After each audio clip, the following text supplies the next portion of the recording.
So, Luca Nation, welcome back. I think it's episode 690. Out of all the guests we've had, I mean, we've had Gary, Patrick, Bet David, Nat Turner. We had the card ladder guys. We have women of the hobby. We've had Ken Gold. We've had PWC. Everyone, basically everyone. But this guest is the most requested guest that we ever have to have back on. To the point where, I swear to God, to the point where people on our Discord are like, "Hey, you guys want to do like a 15-minute segment with Miles, LAFC Gooner? I think it'd be really good for your channel." People ask you without even knowing they're asking. They're like, that guy who knows soccer and doesn't lie? He really tells the truth, even when it's stuff we don't want to hear. Bring that guy back on. It's this guy. Wow. Impressive. So first, I want to welcome you back, Miles, LAFC Gooner, one of the best follows in the game, specifically for soccer, but just overall opinions, takes, insights on the hobby. So first off, how are you doing, Miles? What's good? You know what the actual win is getting Cage to actually watch a match and know what's going on. That's the real win of running an Instagram page. Dude, right? So I started following teams though, this way I can learn about the players, and I'm watching Everton play, and I'm watching, and then I go in the group and I watched F1 this past weekend, and I go in, hey guys, turn on the Everton game, turn on this one. They just scored and make it into a game, and people are like, why are you watching that game? That game doesn't mean anything. And I'm like, you guys should all be happy I'm watching anything. Come on now, I'm watching soccer. They're like, oh, there's better games on. I'm like, okay, I'll switch to that. That I get. But I think they meant the Man City game this weekend. Is probably turn that one on. I watch the games, bro. The product sells itself, right? The product sells itself. It's not me that sells it. It's the players on the pitch, and it's the product that they produce. It's a great product. It's a great product. So I hope today, in the next 53 minutes, we talk half will be kind of soccer oriented. What he thought of the soccer season, transfers, and leading up to the World Cup. Maybe there's some nuggets of gold there. And then maybe we start off here. So there's a great quote. It's called "Marketers Ruin Everything." Have either of you guys heard of that? No. Never, no. Cage? No. And the example is, I'll use an example that's close to Miles' heart. It's Coachella, right? We were just talking behind the scenes of how the first 10 years of Coachella was true artists. People are there, because they love it, right? It wasn't about the selfies on Instagram. It wasn't about all that. It was about the purity of the art. And we were talking about maybe some parallels that are happening in the hobby right now, where the hobby's going mainstream. We keep talking about how the hobby's growing, but I think it begs the question, who is it actually growing for, right? Is it growing for the everyday man or woman? The man or woman maybe who wanted to start and create WNBA cards 20 years ago. And, did she actually benefit from that innovation and initiative? Or is it the big businesses that come in and gobble it up? So I think, is it fair to call you a hobby purist? Sure. Why not? Well, how about a guy who just sticks to his guns? Because sometimes, Beck, Tool, Rage Against the Machine, they're not for everybody, but he's still going to listen to him. That's right. That's the deal. That's the way I look at this dude. He's got his own path. And when the path might try to change underneath you, he's still going to walk it. That's why I like this guy. I was listening to some 80s yesterday, Cage. Come on, I'm getting old in the 80s, baby. You listen to a little Duran Duran? What do you got going on over there? Hold on. I was listening to, I saved a bunch. Everybody Wants to Rule the World. Oh, all right. Got some Is stuff. that Tears for Fears? Miles has got a Joe Rogan set up behind him. Sweet Dreams. They got Eurythmics. Eurythmics. Yeah. I like it. Annie Cage, I think he has a live audience. He's talking. He's like, "Was it the Red Ring?" Is it? I mean, you have a live audience there. I got a second monitor. I'm looking over here on the side. I mean, if he could go live, listen. I got something for him to do if he really wants to go live. I mean, he's got the backdrop. It's all I can think of. We're not going to hear it copyrighted. Oh, okay. Well, because of drums? Let me hear it. It's hard out here for LAFC Gooner. No, I mean, no. I love the setup he's got going on. It's amazing. I'm curious. 2010 to 2019, let's say, that 10-year stretch of Coachella in the hobby. What was it like? Was it, I'll leave it open-ended and then we'll kind of break it down. But give us a little bit of a history on that. What was it like? What did you love about it that decade? So to be honest with you, I wasn't strict in sports cards during that time. I was in trading cards at the time, but I think like if you ask me what the key difference of what's happening is that in that time previously, it was more about the cards, discussing the cards, what was going on, what kind of cards you appreciate, the whys and hows. And now it's just about like flash in the pan headlines. The influencers take the center stage, not the cards particularly, right? Like I don't judge anyone based on like the content they make. Well, I mean, I judge based on like the things that come out of your mouth, like about the cards, but I judge them based on card based content, not like the personality that people are trying to push that happens to do cards, right? Like, I think the perfect example I have for the hobby is how obsessed the hobby became with Drake hunting the flawless LeBron triple logo man, right? Like that was a flash in the pan. Everyone was dumping him cases. I've heard like he didn't pay for any of those cases or he didn't even watch the breaks, and everyone was obsessed with it. And in the same time, Goldberg, you know this guy very well. Antoine Griezmann, star French striker for Atletico Madrid, one of the most famous people in the world, Big has collector. found our hobby and is obsessed with it and rips buying his own with his own money to go chase out these products and find cards. And he was elated, and he posts to his million followers on Instagram that he got like an Isaac Okoro dual logo man out of his flawless rip. He's not in And it. Darius Garland was on it too. Yeah, Darius Garland, like he's not in it for the money. He's not looking for the fame. He didn't even find the card that everyone was hunting for. He just loved it. But where is the press? Nobody has posted about it. I'm like literally like I posted about it because I'm like this is really cool. But again, it's about like the face, not about the hobby, right? Because like if you actually wanted to judge what shows a more healthy space, it's what Griezmann is doing, not what Drake is doing.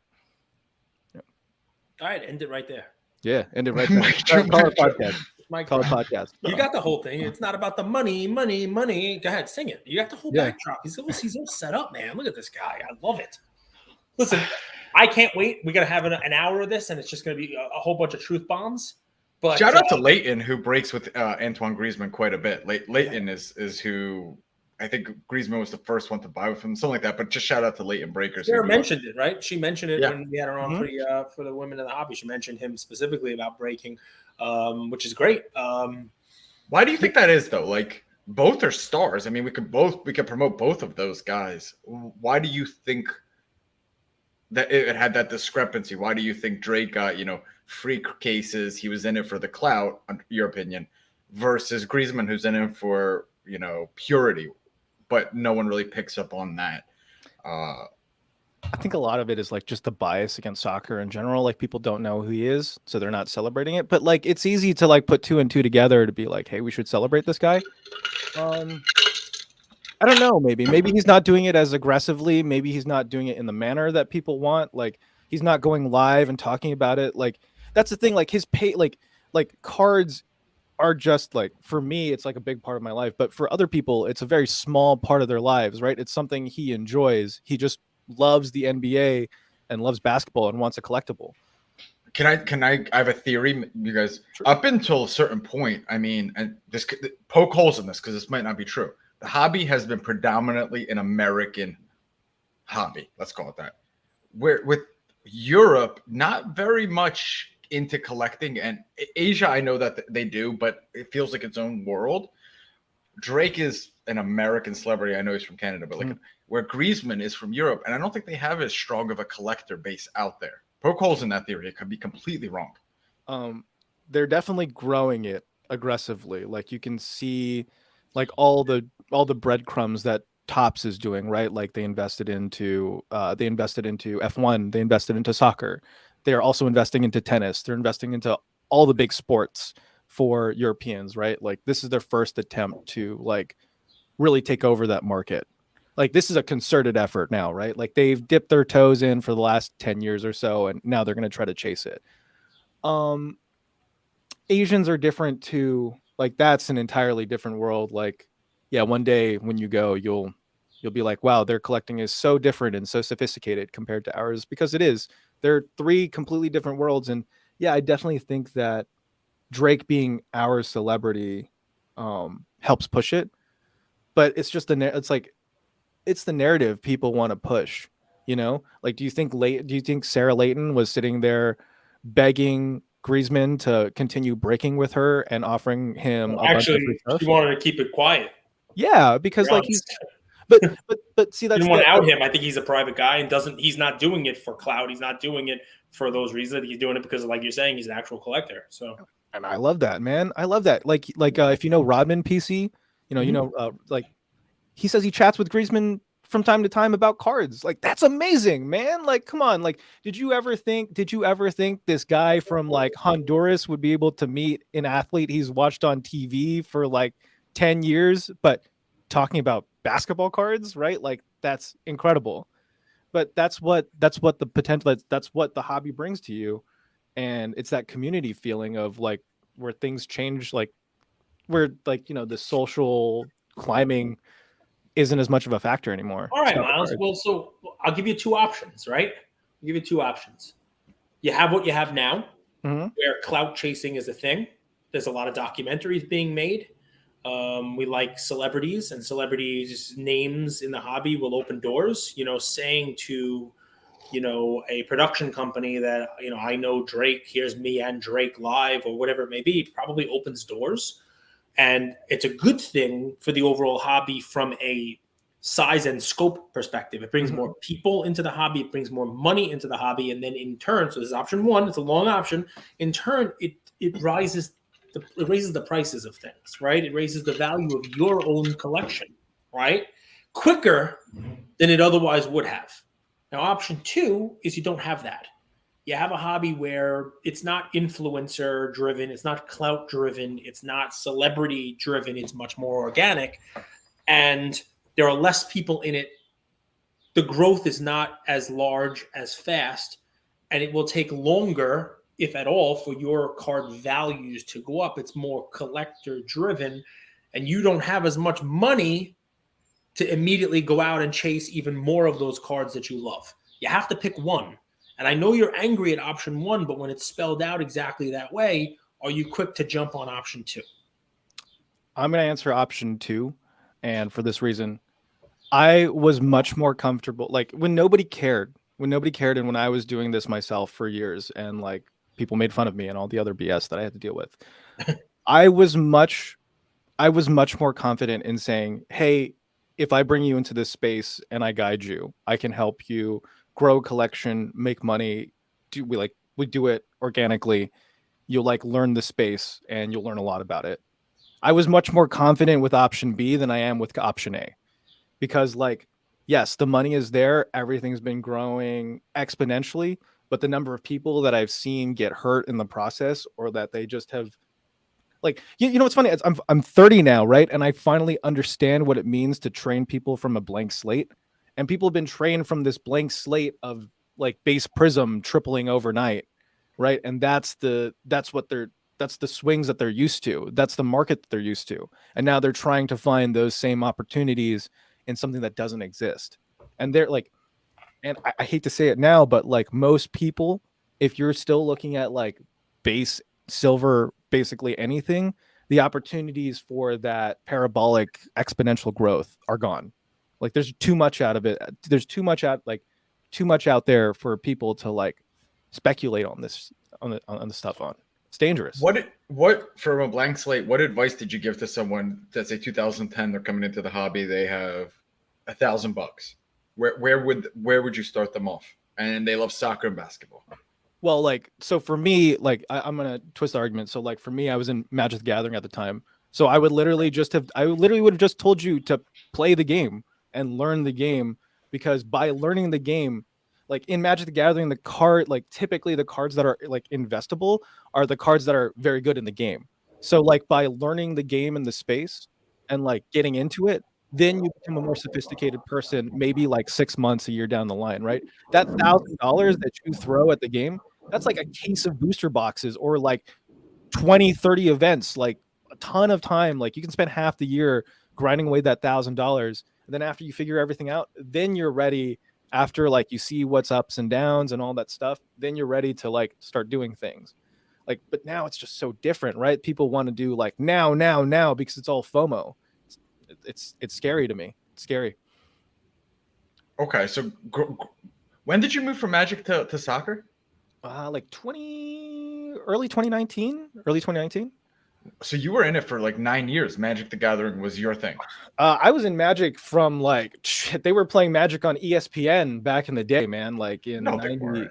Yeah, Like they were. ESPN Ocho? No, ESPN2. Like they literally, Show. yeah, they literally had tournaments on. It was Old strategy cop. dude, it was the funniest shit. They had like this little like headgear thing that they would have a camera on, so you could see like the cards as they were playing them. It was fucking terrible. Like no one had thought of like cinematography in any sense of the way, and it was super cringy because they're trying to make it 90s cool, which makes it even cringier. So like, yeah, I got into the competitive scene when I literally saw it on ESPN. I'm like, oh shit, this is actually cool. What? So I've been in it for like 20 years, like my whole life. My whole life. That's it. He's a big Brainstorm fan. Loves Yeah, love it. Brainstorm. Loves it. Throw 2 down, draw 3. Just changes the entire draw. But Yeah, I mean, and then you shuffle your deck, and then it's like drawing 3 cards, and you're like, draw another 3. Start it all over. But I mean, what's fun about it is I asked your question, Andrew, and I'm glad you went with Magic the Gathering because I'm thinking to myself, how would I answer it? What would I say? And it's funny because what people tell folks now actually worked then. Yeah. But it doesn't now because of how the hobby's changed. And let me just give you one sentence that you've all heard and was said to all of you and to many of you listening to this. Buy what you love. Buy what you love. Yep. 100% right.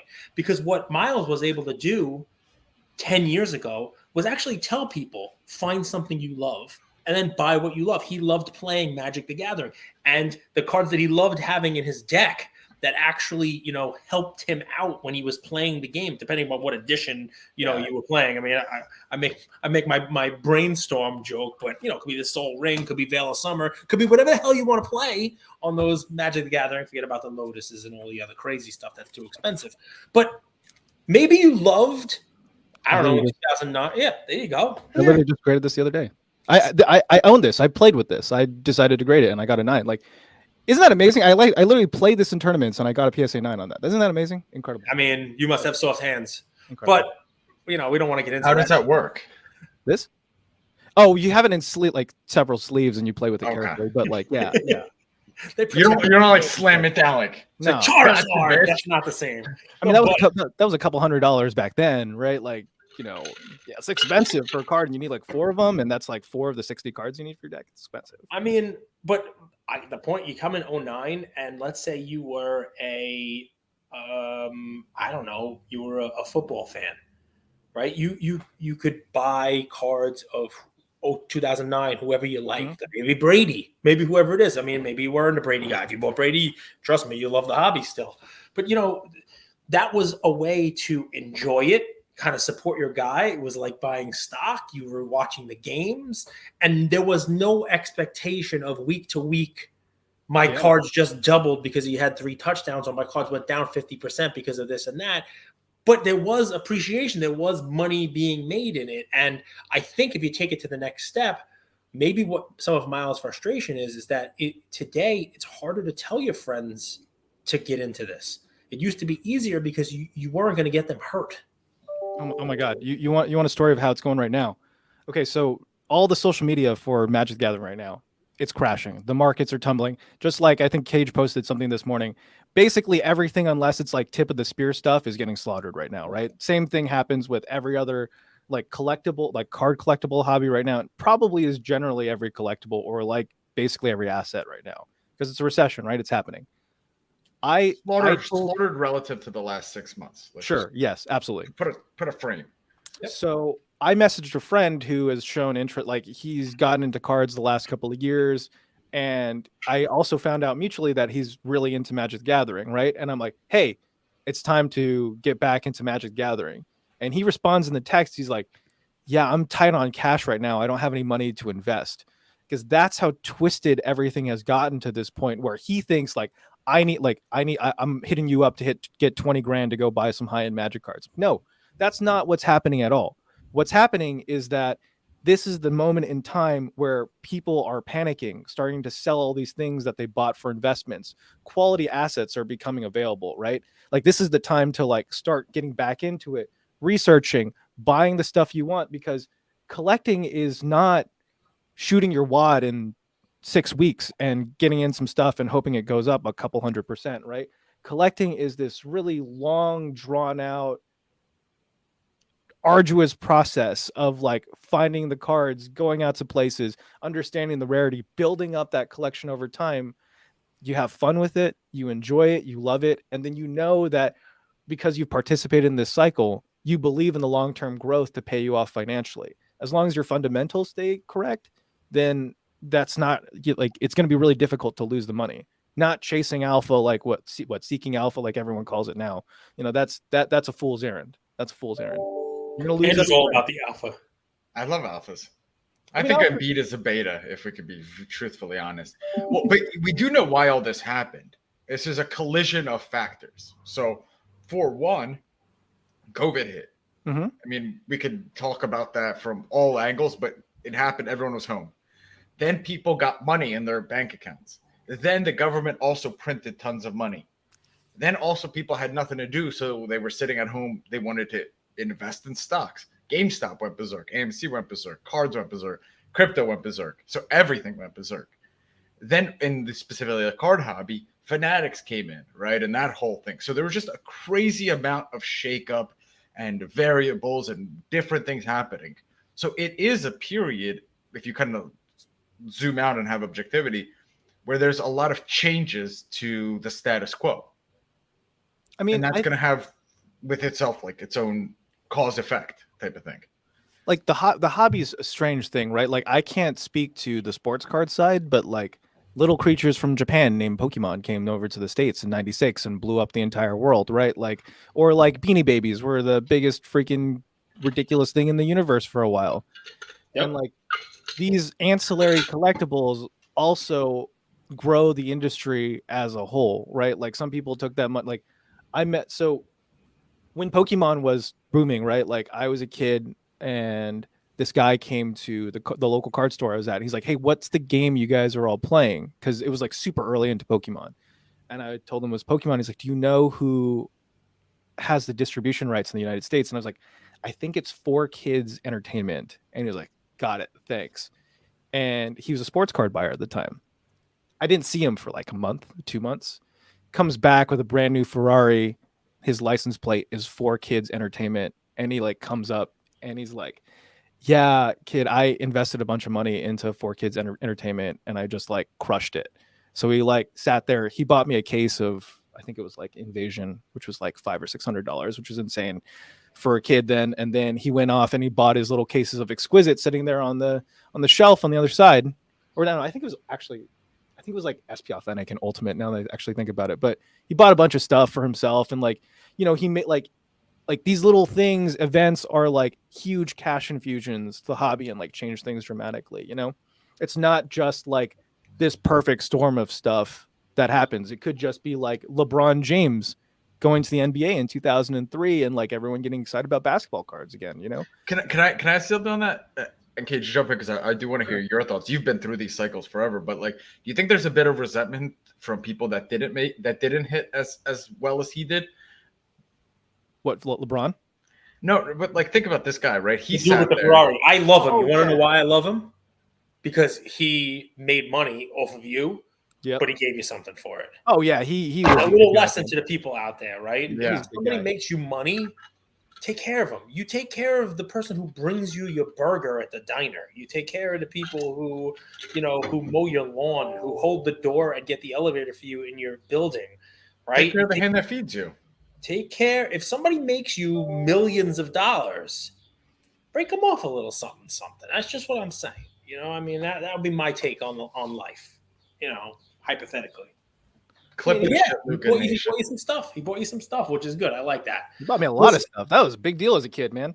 That's a big deal. I was like, whoa. Think of how much money you made this dude. Yeah, you bought a Ferrari. Now that I'm an adult and understand, right? Like, but do you think there is that? Like, if you look at the last 2-3 years, there are people, they've changed their whole net worth. They changed their whole course of their life, whether cards or NFTs. But if that wasn't you, you not only are you resenting that person for getting rich, you're also FOMOing because you're like, if I only hadn't sold, if I only bought this one, you know, you play that mental game with yourself, and it leads to a lot of resentment and animosity. I did that, dude. I did that to myself. Like I sold out of my, like I probably had, well, definitely over $100,000 in Magic cards. Like definitely over. If I literally had held 6 months longer, I could have like tripled or quadrupled my money. Like the same thing happened, and like circumstances happen, and I like beat myself up for years, and like that eats at you. But me telling you now, like that was as late as like I want to say that was like 2017, 2018 when I like sold out of Magic. And like if I had went straight into sports cards immediately after, and you know, the crazy thing is that I didn't even have any money to like take from the Magic the Gathering cards because of like life circumstances and dump it into sports cards. I started with sports cards with like nothing and like built my way up. But like that didn't change for me until I applied what I learned in my past life and put it into the new one. Right? Like it's going to eat at you until you decide to do something about it, or decide to do decide to do the research to understand like the cycles of like how this industry works. Like this is not the end. Like it is not the end. It's not going to be the end forever. Aren't you happy you learned that lesson at 25? Because then you have 3, 2, 3, 4 more cycles in your life that you got that experience at such a young age. Now you could apply what you've learned when the next cycle hits, when you're 36, when it hits at 52, when it hits at 69, you know? I have told a lot of people this in the last year, and I don't think a lot of people gravitate towards this, but it's basically, why do you think I always like talk to older people within the space? I want to ask from people who have lived through the previous hobby cycles. You know, like they've seen things I haven't seen. I just like Cage was the guy buying the cards that I was looking at. The Cage are you the guy on our Whatnot stream trolling Cage? No. We talk. We talk. What are you talking about? I'm not going to troll. On our Whatnot stream, some guy was calling you old man, and he was like, he called me grandpa. Then he Grandpa cursed, but he cursed in a good way. He said, grandpa. What did he say? He said the F word. But I looked it up, and for the kids, it's like, oh man, I want to hang out with this dude, grandpa. He Fs. And I'm like, oh yeah. I was like, all right, I think it's a good, like, I asked my daughter, and she's like, no, that's a compliment. He was saying good things. I was like, okay, you know. But like Cage was the guy buying the PMGs when I was reading about them in the Beckett, right? Like just because like when I was looking at it and it wasn't like a feasible thing for me to buy then, someone else was buying it. Someone else took the risk, paid thousands of dollars for that card, sat on it forever, experienced the market cycles, had to go through like every decision that I'm like currently facing in my life to get from point A to point B, right? That's why like I constantly try to meet people who have like experienced so much more. And like, yeah, they just have so much to teach you about everything, right? Like maybe I'm just at the right point in my life to get that. But yeah, like I see these kids came in to, and I say these kids like 18 to 22-year-olds and even younger. These kids came into the industry when it was booming, did basically no research, had the most limited scope of like the understanding of the card market, and acted like they understood everything. And like I was like, wow, you guys literally know like nothing. Like when Pokemon was booming during the sports card boom, I had to educate so many people on the difference between like shadowless and base set. And I'm like, wow, you guys couldn't like Google that or something? Like really? Like shit, man, that's dangerous. Why do we feel the need that we have to punish them or teach them lessons as opposed to the market or the world could teach them the lessons that will come their way? You know, they go out and ask you for your opinions though. Like, dude, the absurdity of like the entire sports card market. Like I was at a card show. I was at a card show and I was wearing a soccer jersey. This guy comes up to me, and apparently he's like an influencer or something. Comes up to me, shows me a Robert Firmino card, and he's like, "Should I invest in this guy for the Euro?" And I'm like, well, yes. Robert Firmino is Brazilian, so he's not going to play in the European Championship. He's like, why is that? Because Brazil is not in Europe. And he's just like, why can't you just give me good advice, man? I'm thinking in my head, it's like, dude, would you just walk up to any card show, local card show, see a guy in a random sports jersey and be like, hey, can you give me advice on this $500 card I'm considering buying right now? Because I don't know what I'm buying. And like that in itself, like, that is a scary, scary, scary path to get down. Don't buy like that. Don't buy like that. Please. I walk into TD Bank and I'm like, tell me the next GameStop stock to buy. and they ask you what game Crickets. is that. That's a winning strategy right there. Crickets. It was a joke. I mean, listen, it's valid. No one wants to hear it because everybody loves the euphoria of it, but everybody's seen that chart, right? You know, that chart, it's memeable and people make it for jokes, right? But that chart of the market cycle, right? Where it's like, a slow climb and then there's this euphoria, the whole deal, and then it's down and then it's like a panic and then you see it start to, the cycle repeats. I mean, there's a reason why the cycle repeats. And no one wants to admit that they're catching it here and on here. They all think they're riding it on the way up here. But yeah, I mean, hindsight works, right? Well, I mean, hindsight, to look at some of the stuff that was going on in this most recent market cycle, you have to now, if you're going to be honest with yourself, say that the correction that we're seeing is inevitable. It really was. I mean, I spent the last 2 years hearing every talking head say that every card was undervalued, selling for all-time highs, right? Like literally they would say every card under the sun is undervalued while it was selling for its all-time high. That's literally what I heard for 2 years. It was difficult. So let's take it through to the people who are going to listening to us. Well, listen, let's take it through to the people who will argue with us and say, there are records being set every week, because there are records being set every week. There truly are on low pop cards, on cards that don't come up for sale that often. And my answer to that is, think about what Miles just said, right? There are people out there in the hobby who have been through the cycles before, and they bought their precious metal gems. Use that as the example that you gave, right? Of good players. Those creeped up a lot. They went up a lot. And they're not going to have the same down like this that a Tyler Hero base card that flew and is coming back down is going to have. I'm sorry, Andrew, I have to do it.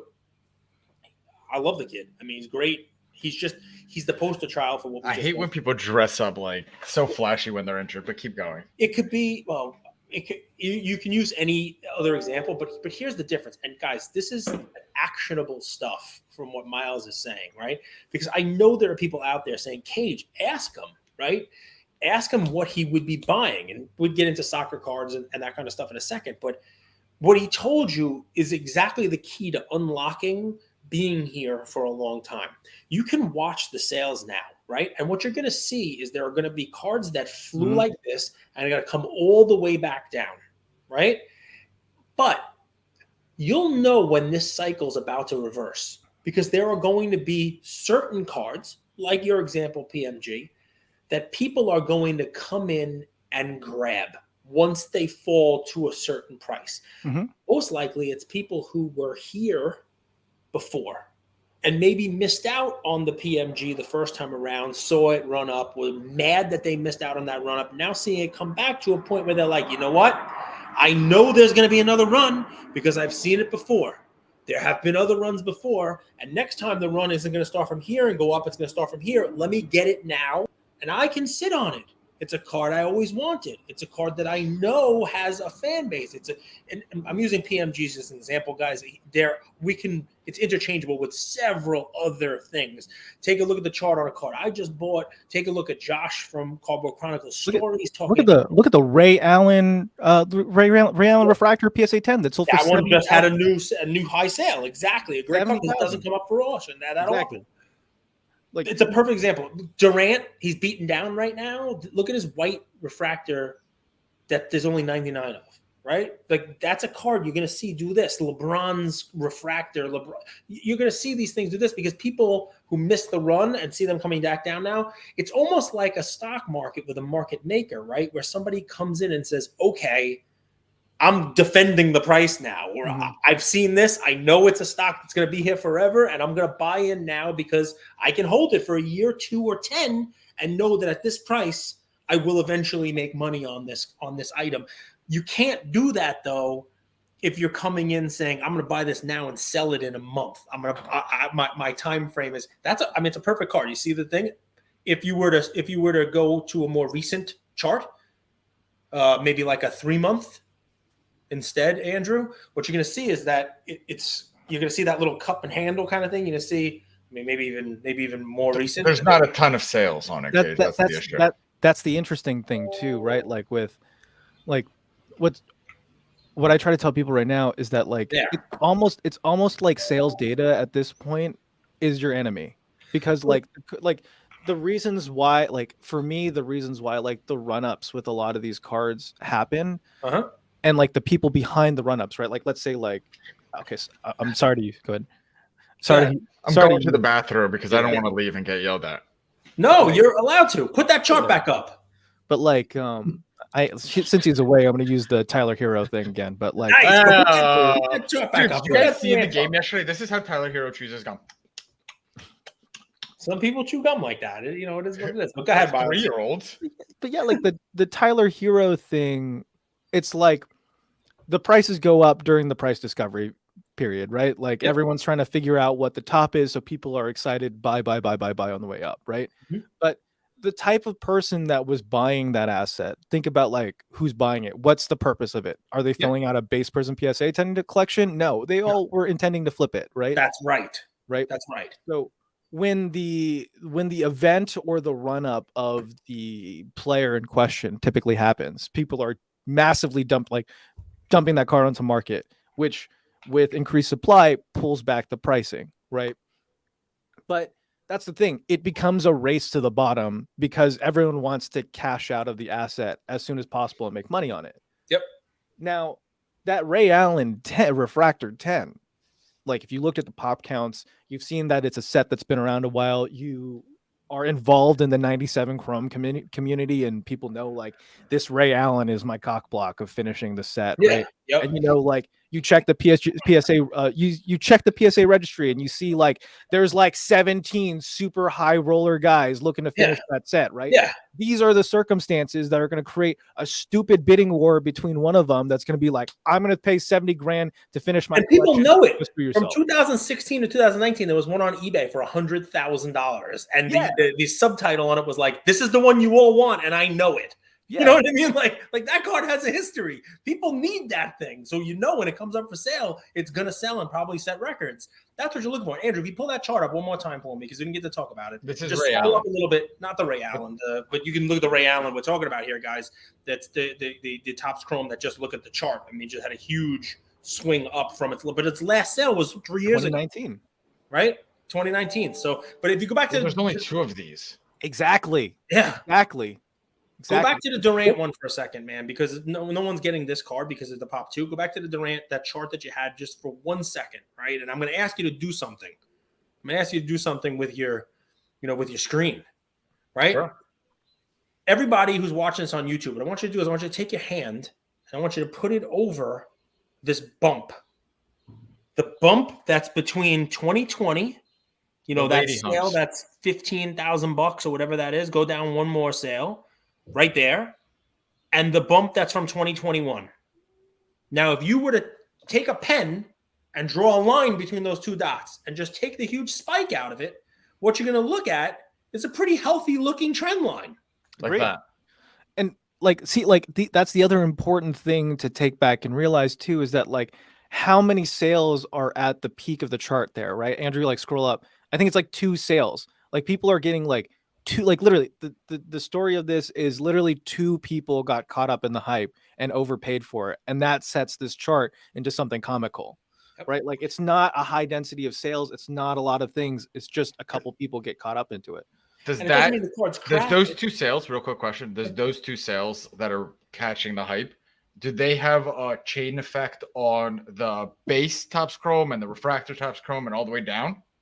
I think there's a, like, it's not a linear percentage, but yeah, there's definitely an effect that ripples down, because a lot of people do that, like, kind of like, well, base is worth this or refractor is worth that kind of thing. And yeah, there's estimations that happen all the time.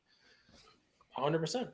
And I mean, listen, it doesn't mean that the card is cheap or anything like that. But it's you want to find cards like that people are going to be buying over time, right? And you're looking at the other one now, right? Look at the chart.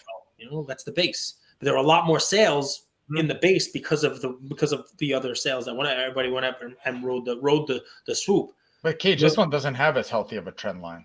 But it's because of exactly the reason that I'm telling you, right? Think of how many people are going to have to come in and quote unquote defend this one for it to keep its trend line. Yep. You know, this is one where you don't have that passionate collector base looking to buy that. You don't have a huge, even though it's Kevin Durant has a huge fan base, the people who have made their money in cards who have been here, this is not a card they are looking to add at whatever price. They're not. This is not a card they had to have in their collection. Whereas that white 7,100 to 99 Cage last year, this time $7,100 for the top Kevin Durant Topps Chrome PSA 10. Now it's $1,775. I mean, it's been beat to shreds, but it's not a place I would put my $1,700 though. In 2007, do you think any of these guys were chasing KD out of Topps Chrome? No, they were chasing KD out of Exquisite, KD out of Ultimate, KD out of, SP Authentic. He has an SP. Yeah, he has an SP Authentic. That's what people were chasing for with KD, right? Like, I want the nice KDs. I want the nice Blake Griffins. I want the nice Deron Williams. That's what I want. I'm not going to buy the base because like the base was like $50 a box. The Chrome came every bucks. It's nothing special about that, right? Like the price on the Durants was always capped for a long time because the box was like $80 to $100, and then the base came in every other box. So like, how can the base exponentially grow if these two factors always fall in line, right? The refractors are more rare, the golds are more rare, all this stuff. But again, all capped on based on like how easily I could rip it. Yeah. I mean, just look at the pop numbers. It matters, right? I mean, when in 03, you look at I use those cards just because it was a great story post by Josh, Cobra Chronicles. And it was talking about how things are coming down, but there are bellwethers. There are things that you look at that can kind of signal for you that turn. And the two cards he used the BGS 9.5 of that Durant, but it doesn't really matter. There's only 99 of them in any grade. He used the LeBron Chrome BGS 10 that I just bought, because there's only 32 or so in BGS 10, right? Like, there's more of them out there, but not in BGS 10, right? So, you see this kind of like bottoming out, and there are people like myself who I want to buy a LeBron card. At this point in time, I can't get the Exquisite. You need the 2020 Prism first Lakers jersey. Yeah, you know what needs to happen, Cage? You know what's going to be really good about this entire pullback is that the people who choose to stay in this space, one thing that the entire community has lacked in general is the fun aspect of the hobby. Like, none of you guys, nobody new in the hobby was able to like endlessly rip wax for like $1,000 for fun, right? Like, what taught me actual scarcity or like how difficult these products were was like sitting down and actually getting to like rip the packs or like obsessively watch the breaks, right? And a lot of people haven't been able to participate in that. Yep. And when you see it and you see the print runs and like how evenly distributed it all is and like how these products are made, then you get it, right? Then you really get it. You don't really get it. Why people my age love the Scoring Kings, not just because they're cool looking, but because we opened boxes after boxes after boxes looking for a Jordan. You know what I mean? We knew how rare. I mean, those cards were basically one a box, but not a Jordan. You know what I mean? And definitely not in good shape. Then it started getting rarer, right? Like, you start to open these up and you're like, wow, how many of these do I have to open to get this card? That's part of what's the fast forward 2012 to 2022? What's the equivalent of the Scoring Kings? The Kabooms, the Color Blasts? Man, they've watered down a lot of them too. That's the problem. Yeah, it's starting to be those because you're seeing Kabooms. Like every break I see now has a Kaboom in it. And I'm sure they were much rarer, but when people love it, they put more in and it messes with the pricing. And Scoring Kings was 1 year, Cage? No, there were other Scoring Kings, but they did not look like that. That purple lightning and the whole deal. In baseball, they had like RBI Kings, they had Home Run Kings, they had like other stuff as well. So let's wrap with what does the future hold for the hobby? So like Fanatics comes in, they're handling manufacturing, they're going direct to consumer in not too distant future, 2 years here, they're going to start manufacturing I think basketball, football, baseball at different times. I don't know the exact dates when it'll begin, but what do you look forward to? What are you dreading or worried about? I mean, this is the same thing I was dreading coming into it, right? Like there's so many scary changes at the same time. Like I'm a little scared. Like everyone is operating under. Cage, I'm going to lean on your experience on this. Do you know why the distributors exist, Goldberg, Andrew? Yes, to take money out of our pockets. Next question. So the distributors exist because they're the ones who like sign the deals with all the card manufacturers, saying that they're going to buy like a shitload of product, like unlimited When product run. wasn't selling, right? When product Correct. wasn't selling as They well. did a massive like 10, 20-year long deal to say we're going to buy everything you make as long as you fix the price for us to do it, right? So No wonder you have all the product over there, Carvin. I see you. Yeah, they had they're sitting on tons of But product. for a while though, it wasn't. No, it was a fool's errand. It was like a fool's errand. blowout. Like I remember having phone calls with Fish myself back in 2011, buying cases of 2011 metal Leaf MMA. And he's like, how many you want? I'm like, 30 cases will do. Let's go. You know, you get them to me when, you know, like directly with blowout, you know, like, and you can't do that now. Back then it was like, all right, if you take that many cases, I'll give you my firstborn. You know, now it's like you have to give them your firstborn for a box of Revolution. Like a lot of the stuff costs them money in depreciation and in operating costs just to hold because they're just holding so much cardboard, right? Like it's dangerous to have that much. And like there's a reason why like all the pricing is the way that it is. It's not for the lean years, it's for the few good years in the cycle. That's why they signed up for this whole madness. Is this why we hate breakers? Because they're gobbling up all the product? I mean, breakers got to pay for it too, man. Yeah, they got to pay for it too. It's like it depends if you get allocation or not. That's the real key. How long you've been doing it, or if you were able to absorb someone that was getting allocation to get it at the wholesaler price. All these tools made sense how they were building out the industry back then, but they don't make sense now because the market's completely out of whack. But the thing I fear is that the processes that they're going to put in place are going to be processes they're going to put in place because the market is out of whack, not for the lean years. That I'm concerned more about the lean years than the good years. I have a feeling it's going to fix itself, and I think we're already starting to see it. And I can just tell you from my own experience, Miles, just this one, which is my LCS, who used to call me up, and you know, I would help him. I would help him, you know, get his allocation, make sure that he was buying the ancillary products that Topps was requiring him to buy. I didn't know soccer, but I bought his soccer allocation. I got Bundesliga with Haaland's rookie for $150 a box. Nobody wanted it. Literally, he couldn't get rid of the thing, right? Yeah, who wants that buying shit? The Star Wars stuff, and I was helping him do that stuff, and you know, he would sell it to me basically. It cost a little more than it costs, but it got to a point now where, you know, when the hobby got crazy, where he would call me up and I would say, hey, it doesn't matter what it is. Don't kill me on it. And I'll take it. You know, like whatever you have, like you can't get Prism. Okay, I'll take the Revolut. I'll take this. I got to open it with my son. You know, we'll open it. We'll do the whole deal because there's just no product. And, you know, he would call me and say, hey, I got 2 boxes. I can't get you one, which is crazy because I've been buying from him for a long friggin' time. Right. But now the pendulum has swung a bit. And I probably only take a third of what he's offering because of price. You know what I mean? Like, you turned down Natty. Well, National Treasures football is a perfect example. Perfect example, man. Because he's offering it to me at like $5,300 a box, and at that time it's selling everywhere for $5,700 or $5,800. So he's not giving me a horrible price.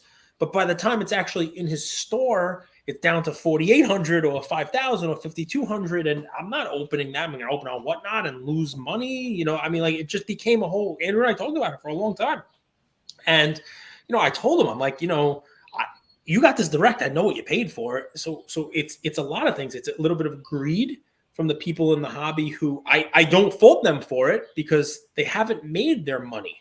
Yeah. You know, they haven't gotten these huge allocations. So if he wants to make his money on the 1 or 2, you know, products that come in that are going to be, you know, big money products and not, you know, work with that, I get that.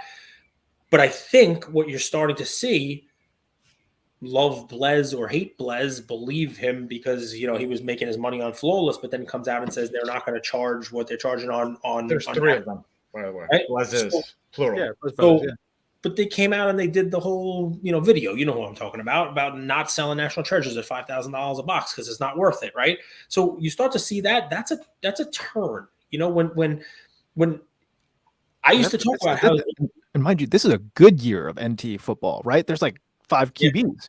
Yeah, wait, like a bunch of them. Wait till next year. Exactly. Yeah, and then wait till next year when you're chasing Cody Pickett. Good, or what is it? Cody Pickett? Chasing sauce.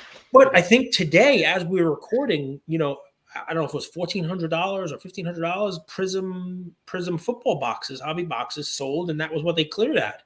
They're sold out. I think direct from Panini at almost $1,500 a box, which is a lot of money. Reverse blind Dutch auctions, good or bad for the hobby? It's just another way of doing stuff. Yeah. You know what I mean?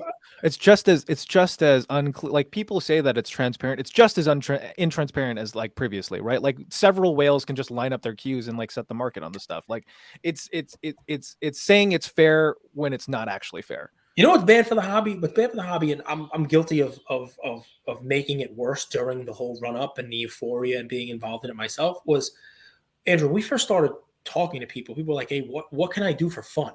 Like, what can I open for fun?" People ask that. It switched for a minute of like, what can I do to flip? What can I do to make money? What can I do to profit? You remember what I used to tell people when they were asking what to open for fun? I would say, you could always go to a show and buy a box of Revolution. Big man, you got the memory. I love you for it. I really do. I would always tell people. And then there's a Chinese one too. It's Chinese New Year, exactly. Doesn't guarantee an auto, and we were buying those for $105, $110 a box. That's a good deal, right? And Ian loved them. They were shiny. He hit an auto every once in a while, and like the rookie autos were limited to the jersey number. He got a PJ Washington at a 25 because that was his number. And we were watching the Hornets at the time. He's happy, and it was just something fun to open, right? But even I got caught up in the craziness, and when we pulled, a fractal or an orbit or a groove LeBron, you stuck that into a PSA sub, right? That's the problem, right? Those cards, there should be cards that are out there that are not like, oh, I need to make my money back on this by grading this and selling it, right? And Revolution boxes are like $400 now, if you can get them, right? So that has to swing back. People have to say, I can't pay $400 for Revolution because I can't grade the Cade Cunningham, get a 10 and get $150 back just for my bases. And when you can't do that at that cost, I believe we're already going to start to see that pendulum swing back towards a little bit of a pricing correction in the wax. Maybe. Miles, I know you got to bounce. Luca Nation, I apologize. We were supposed to start this like a half hour earlier, but all you guys bought so much on Whatnot. Plus, I like to throw in little goodies that I ran over. So we'll definitely have Miles back on before the World Cup. You'll be at National? Yeah, I'll be at the National. Very nice. Don't worry. I mean, any final words? For coffee. He's got to have his coffee. Always. That's where I saw him at Mint Collective. He was online. You need your coffee? Always. I go through this has been since like corporate America thing, 4 or 5 cups a day. Man, it's like, got to get through it. Cold brew or hot? Just, any kind of black coffee, cold. It was the longest line at Mint Collective, the coffee line on outside. That's where I ran into Miles. At VCon, they ran out of coffee on Sunday. That was a mistake. Gary should know better. That's a mistake. Doesn't he live on that? What are you doing, Gary? But listen, good news. Yeah, they may have run out of coffee. They had extra blueberries. Everybody was fine. There you go. So final words? Got 30 seconds left. Who's winning the World Cup? 30 seconds left. We'll have him back, and we'll see whether or not he sticks true. Brazil's winning the Euros. Firmino's going to have a ton of goals. I'm going to be a homer. I'm going to be a homer and say France. They're too good. Brazil's also excellent too. This World Cup is literally a changing of the guard. Like, if you want to know who's going to be in the next generation, the old guard is finally ending and the new guard is starting. Like, this is what this World Cup is going to be, similar to like 1996 or like 2006. Andrew says England's going to win because they always come up big in big games. That's exactly it. The better question is who's going to win Champions League. We have a treasure of a game, Liverpool versus Madrid. Dude, and I love Liverpool, but I love how Vinny Jr. plays. Dude, I don't know, man. Like, Real Madrid has been winning games by like divine right now. Like they like there was one game. I know I'm running out of time, but like there was one game where like, okay, I think it was against City, right, or PSG, where like they're losing and Modric just decides to like run up and like do that crazy slide tackle on Messi and just take him out of the game and just like, we're winning this game now because I'm activated, right? Or like there was the game against Chelsea where he puts that perfect pass out to Benzema to score against Chelsea. Like, it's just like, I'm going to win this game now. And they have that power. And that's so scary. That's so I scary. think it is divine, man. When Rodrigo's scoring goals for you, you know it's good. But Come especially if you like, it's different. Like, you know, like Jordan can will you a basket, right? Like he could just, or LeBron can will you a basket. That's one time of the 50 times, 75 times you need to score that game. If Modric needs to like activate himself and do one play to bring the game level, that's one play. You know, it takes one chance. That's it. That's the real Luka in real LAFC Gooner's house. There you go. That's the real Luka. I don't want you to be late for your meeting, so I appreciate you, Cage. Maybe we'll stay on and you'll do your like wrap up because this wasn't soccer episode. This was in-depth markets, kind of the changing of the guard, all that stuff. And you've seen it for 4 decades. Dude, LAFC Gooner, one of the best follows. One of my favorite things you do is like story video highlights. Kind of like if you miss the game, especially soccer, you get to follow along on his story. Pressure on me to keep doing it. Damn it! He's like, let's get him on. His stories are awesome. I'm like, oh yeah. And he adds context. You know, he adds a little context with a little bit of humor. So I would like for you to keep doing it. I think it's good for the hobby. I as long as I enjoy it, I'll keep doing it. All right, keep Miles happy. Love you, brother. Thank you. Thanks, guys. Will take us home. Take care. I love having him on. You want to know why? Because, we have to have guests on that people see and know that listen to us. That's it. Miles leaving. Dude, Miles just left. Fast and Furious. He just Vin Dieseled on out of here. I never understood. Like, we talk about people buying like base Tyler Heroes. I think mufflers are a worse investment. I mean, they're looking for attention, and they got it. Look, they just got mentioned on the podcast. By the time you get the attention, you're gone. I mean, listen. Muffles are supposed to like lessen the sound, believe it or not. So anyway, listen, here's the deal. I love having Miles on because he's going to be here next year. He's going to be here in 5 years. He's going to be doing his thing. And, while he gets discouraged, I'm sure, by the overall hobby craziness and doesn't love the fact that, right now the industry is ruled by personalities and clout chasers, it's great to have somebody like him around because it's a settling thing. It's a calming thing that if you're watching the ups and the downs of the market on the daily or the weekly, you get to listen to somebody like him who is confident in what he's collecting, confident in what he's buying, has seen it, and doesn't get everything right. I mean, he was the first one to tell you he probably should have held some Magic the Gathering cards a little longer, and he's frustrated and, beats himself up about it. That's great. That's a human condition, right? You're not going to get it all right. You're not going to time it all right. Anybody who tells me I'm trying to time the market on this, that's difficult. You're setting yourself up for disappointment. Go ahead, man. My only issue though is not issue. The world is sort of ruled by personalities with the invention of social media, and then add COVID on top of it. Anyone and everyone has started a podcast, YouTube channel, creating content because we were just sitting at home. I think that's even a healthy thing. We wanted an outlet to express our views. You don't have to listen to these people. Well, so remember when I gave Miles in the beginning of the episode, options 1 and 2 for the hobby, and he clearly went with 2, and you knew he was going to go with 2. It was secret door number 3. I mean, so the hope is that there is a door number 3, right? The hope is that I'm glad we get a couple minutes to talk about this, but the hope is that the hybrid hobby moving forward is a combination of those collectors, those investors, maybe adding in some real investment money in the form of venture capital and people who realize that this is an asset class that is investable. Now, the Tyler Hero base cards, I mean, back to that, it's been that kind of episode, is not going to be what these venture capitalists, these funds are going to be investing in. That's not going to be it, and that's part of the equation. So I think we are going to see a change, but I would love to see a little bit of both, right? I mean, you don't get that investment money unless you have personalities like Ken Golden going out there, doing the breaks with Drake, doing the show on Netflix, going on CNBC and talking about the items that are breaking records and selling for millions of dollars, because that gets mainstream attention. And mainstream attention is good for the hobby. Sure, it brings some negatives to it. Maybe it brings some crazy price spikes and maybe some, downturns that have some negative, connotations to them. But, we definitely have, more education in the hobby now because of the personalities, because of the, the content that's out there.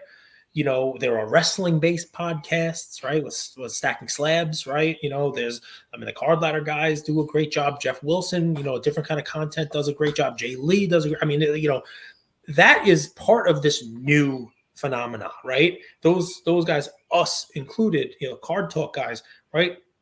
We came about because of this new breed of collector investor who came in the hobby, and I don't want to see them leave. You know what I mean? Because that's who we're talking to. That's the community that we're building here. We can't all just talk to people who are going to just buy Honus Wagner cards and sit on them for the rest of their lives and die owning it. That's a segment of the hobby, but I'd like to find, like you said, that magic door 3 where there's a little bit of all of it, right?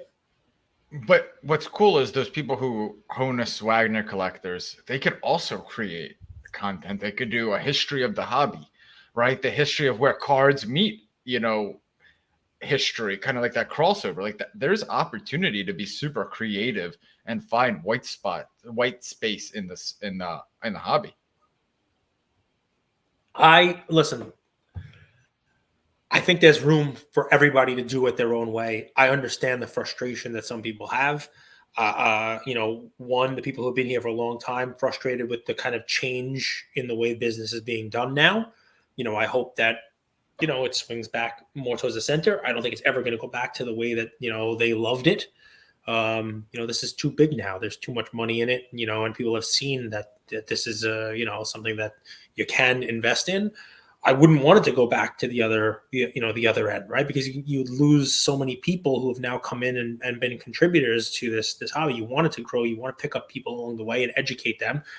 And, I guess in a perfect world, people are buying and able to buy things that they have fun with, that they're not necessarily looking to actually make money on. And maybe the other half of their equation is buying things that they're going to hold and maybe make money on. You know what I mean? That little happy medium, a little moderation, right? One of my favorite things is Luca Nation. So we did the PSA episode a few nights ago, and the comments were incredible. And here's what I love about our community. Whether you agree with me, disagree with me, agree with Cage, disagree with Cage, you guys were able to have a peaceful, respectful discussion in the YouTube comments and in our Discord where people could voice their opinion. And usually it's, hey, I agree with these 3 points, but disagree with these 3. Most people agree with you. That's funny. I think most people agree with you. Not the comments I read. Maybe just the negative ones, so it stuck out. But I love that. And that's what we're trying to do. We're trying to bring you guys different guests, different people, different takes, and then let you guys make the decisions for you. Because I said this the other day, but we're not a stupid space. Like, it's not idiots in this hobby. People are very intelligent. They're voting with their dollars. They're buying the right stuff. It's probably gotten harder because people are more educated on how the hobby and the markets work. The markets are efficient over time. I believe that's some version of the truth. Look, I'm going to take it home with this. Yesterday, I was a little rude at the end, but Andrew loved it because it was a mic drop, right? We had Mark Zallo on, listen to the episode if you want the whole behind the scenes. And Andrew had a great question of like, all right, you're going to give out some hobby roses. Who are you going to give the flowers to? And I'm like, I'm not giving them to anybody. I want to just thank myself and absolutely nobody else. And we kind of like ended it with that, right? So a couple things. I would like to say thank you, not give flowers out, but I'd like to say thank you on 2 counts. Number one, to everybody listening to this, and to everybody who's ever listened to an episode of ours, anybody who's in our Discord, anybody who's in any of our groups, sent us a message. I got people sending me messages now about Empire Records. I was quoting yesterday. Like, oh, I just watched that movie. I mean, it's so funny, the messages, right? So, Suge Knight and Skid Row.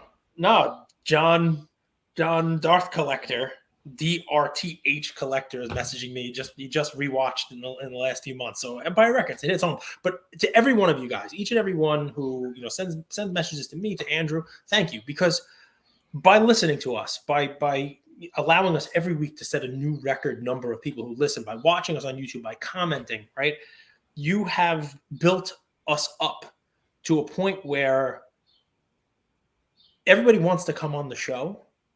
And the people we ask to come on the show say yes. And that leads to the second thank you, which is to Andrew for all the work that he does. You've made it easier for Andrew to be able to say, okay, guys, you want LAFC Gooner on? Those were comments yesterday, literally yesterday. he's able to send a message and say, the people have spoken and they want you on. And more often than not, when Andrew sends that message out, because of you guys, because you're building us up and building our community up, people without hesitation immediately write back and say, when do you want me? Which is great. It's great for us. It wasn't always like that.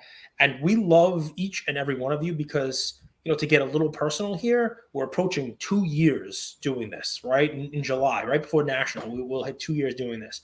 And when we started, we didn't have anyone helping us. There was no sponsor. There was no benefactor. There was no influencer, no generous anyone.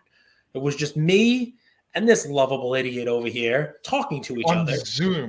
On Zoom, talking to you guys and just hoping that you'd kind of like listen and enjoy. Not even Zoom Premium. It had to be done in 45 minutes. Yeah, we couldn't go over 45 minutes because we couldn't record for more than 45 minutes. I forgot about that.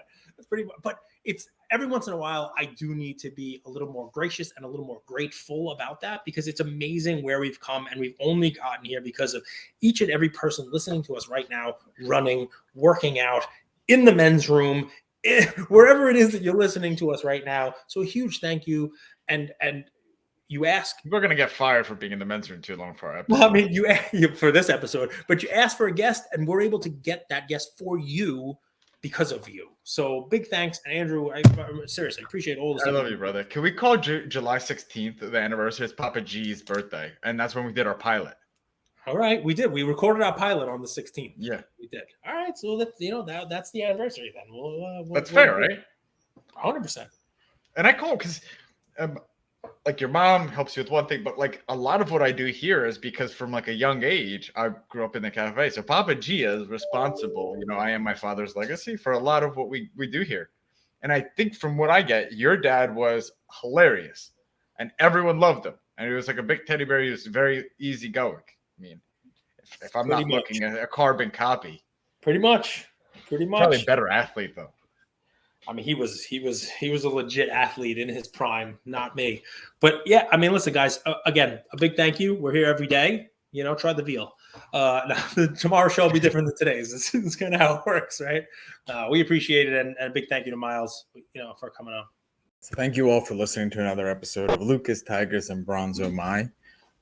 I wanted to tell you about a new service that we have starting as of today, and I'm really, really excited to bring it to you guys. So as a part of our partnership with SGC, we got 50 free submissions every single month, and many of you have taken advantage of that. And it's amazing that we could have the opportunity to 650 episodes, 675 episodes in, to go ahead and give back to our community. As people were sending those cards in, they asked, can we send 5, 10, 20 more cards to you guys? We'll pay for it, but we wanted them graded with SGC. You guys know SGC is turning cards around in 13 to 14 business days, have incredible customer service, and their secondary market values are going up day after day after day. And that's exciting for the hobby and exciting for the grading landscape. So we didn't want to just rush into it. We wanted to do it right. And what we did was I relocated here to Boca Raton, Florida. I opened up a P.O. box maybe 5 minutes away from SGC, and I will be hand delivering and hand picking up the cards. So you don't have to worry about anyone else touching your cards. It will be me, and I will update you every step of the way. So here's how it's going to work. I'm going to personally pick up the cards from a P.O. box, prep them, new card saver, new penny sleeve, and deliver them to SGC every single Tuesday. Why Tuesday? Well, it lets the stragglers over the weekend come back through on Monday and gives me a day to prep, and it basically gives SGC the entire week to work on grading those cards. Once your cards pop, only then at the end of the process will you be paying for the service. It's $25 per card, simple as that, and the turnaround times have never been faster. We're hearing right now 13, 14, less than 20 business days. So there it is. 9170 Glades Road, number 135 is the P.O. Box in Boca Raton, Florida, 33434. 9170 Glades Road, number 135, Boca Raton, Florida, 33434. Of course, you could shoot me an email or shoot me a text anytime, and I'm always available. Many of you already have my email. It's iamandrewgoldberg@gmail.com, or my cell phone number 215-519-9154. Reach out with any questions. I could walk you through the process. I've hopped on the call with quite a few of you, and I'm happy to do that. Love you, Luca Nation.